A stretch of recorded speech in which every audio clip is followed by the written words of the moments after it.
Welcome back to another episode of The Work and the Wisdom. Today we are going to talk about the ever elusive subject of finding our purpose. Before I get into that though, I want to thank everybody for kind of being my guinea pigs as I send these first few videos out.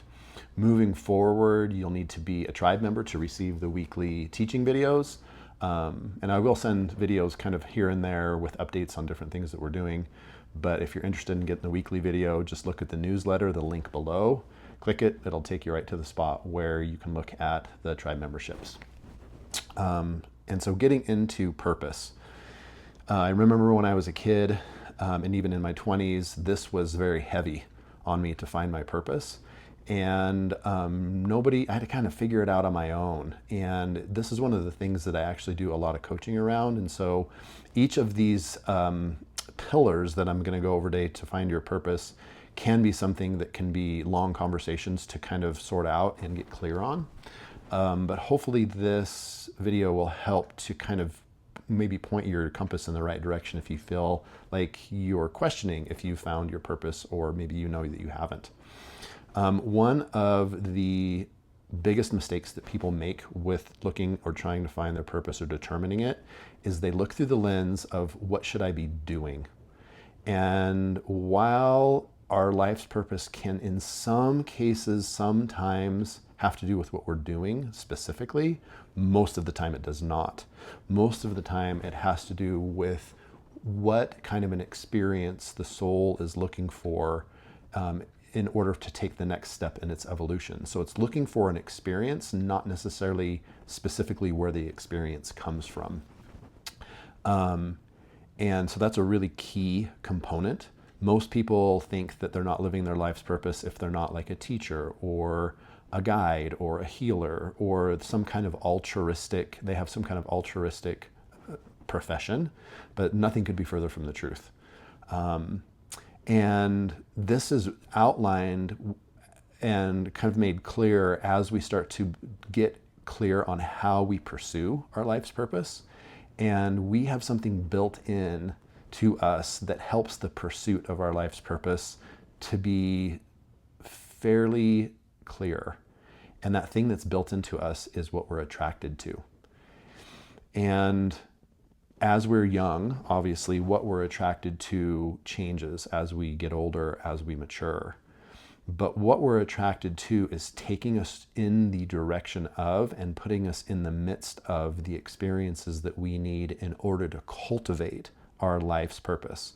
So if you think of your life's purpose as something that is cultivated rather than arrived at, right, it becomes, it's a little bit different perspective. And so as we age, as we go from being young people to older people, if we are able to follow what our heart's desire is, what we're truly attracted to, it becomes kind of this passing of a baton as we go from being a kid to an adolescent to all of the different stages of life. It becomes this passing of a baton, and what we're attracted to absolutely will change usually, or the details around it will change, but that attraction, that heart's desire factor is essentially leading us towards our life's purpose. And how cool is that that is built in? On the flip side of this, it is worthwhile taking a moment to talk about what gets in the way of us cultivating our life's purpose. There's three main things, though there are probably actually many things, but these are the three primary things that I see out there today. The first one is, how is this going to look?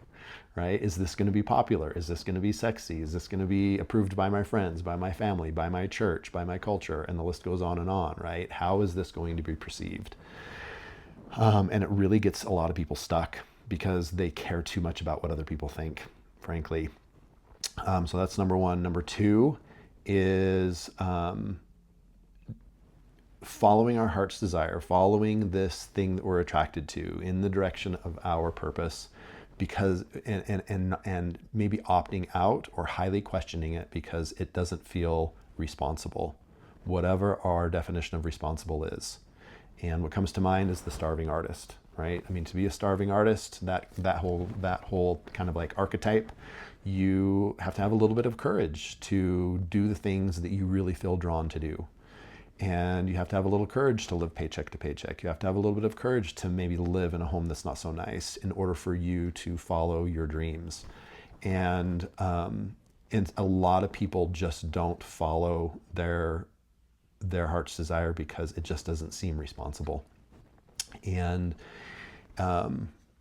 yeah. Then the third one, and probably one of the biggest ones, is when we become stifled by commitments that we've made that essentially keep us from moving on in our maturation process. And an example of that could be a relationship. It could be a job or a career, but we feel like we've made a commitment to be in this thing. We've been in it for a while. We have a lot invested. We've invested a lot of money, time, sweat, and blood, and energy, and tears. And we don't want to walk away from it.